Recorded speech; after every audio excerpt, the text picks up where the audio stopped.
Hi, this is a review of the LG Chocolate or the LG kg800 phone. This is a mid-range sliding phone from LG.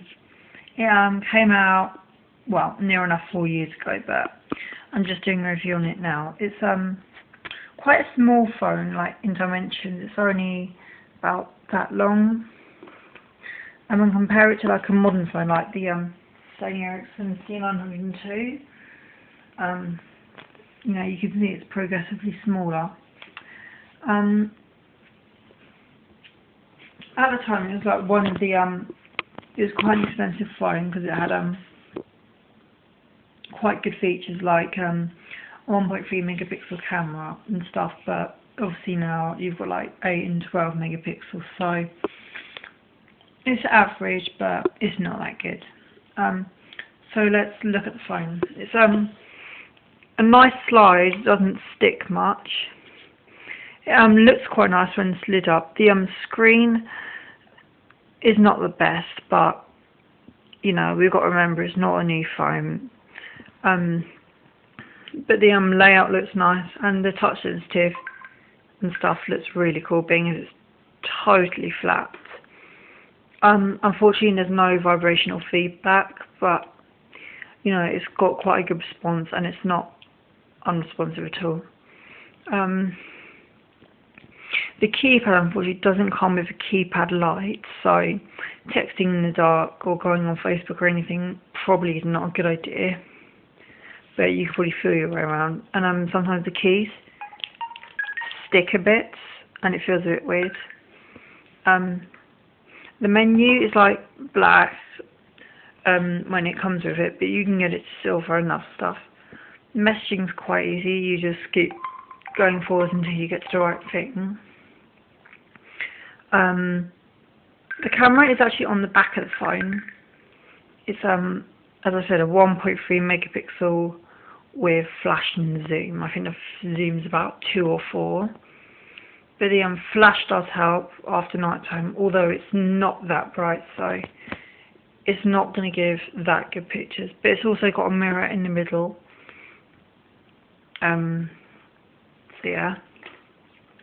I'll just show you the camera now. Obviously you can't see much, but you know.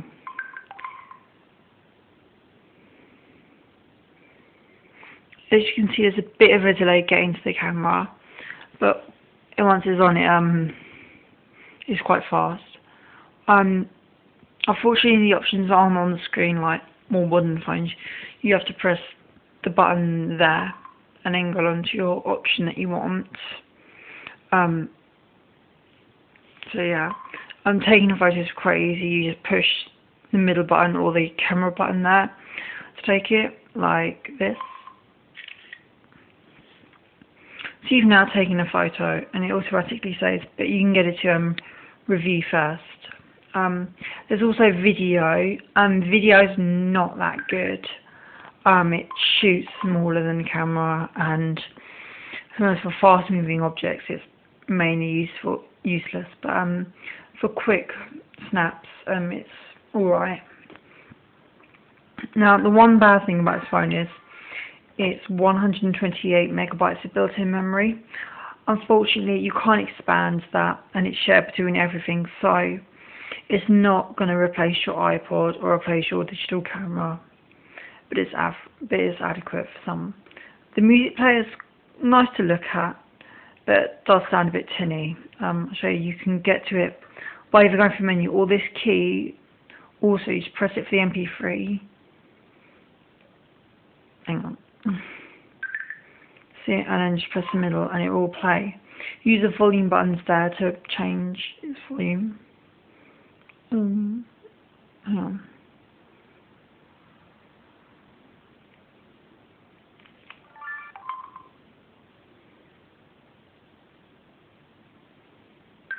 One sec. Sorry, I haven't actually used this phone in about 3 years, so I don't know how to like it, but once we get onto like something, there's something wrong with the music player on this, I swear.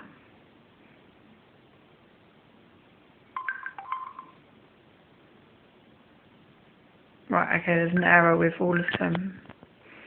But you can see what I mean. It's okay for ringtones, but it sounds quite tinny. The music does. And well, it's a good phone for calling, texting, and the occasional photograph. A bit of Facebook. The one thing I would not recommend is going anywhere without a charger. It's 800 mAh only battery, and to be honest, if you're a person like me who spends all their time using the web browser on their phone, they're actually just going to drain in seconds. And to be honest, going on the internet is not really recommended. It's just slow and the graphics are not that clear. But for the occasional photograph and the occasional Facebook update, it's good. There is the option to turn it off, but when you slide it down, it cancels everything, which if you're writing a text message can be quite difficult. And so yeah, and the drawbacks are its battery life and its fixed memory. But I've heard it's like available for about £24 on kg800 in car from my house. I don't know if it's still running. It's quite an old phone, but if you don't need much on a phone, but you need a bit of style, this is a great phone for like a kid or someone who doesn't need the latest mod cons. For our next review, we will be reviewing, as I shown you, the Sony Ericsson C902 Cybershot, and probably the Alpha Touch. Thank you.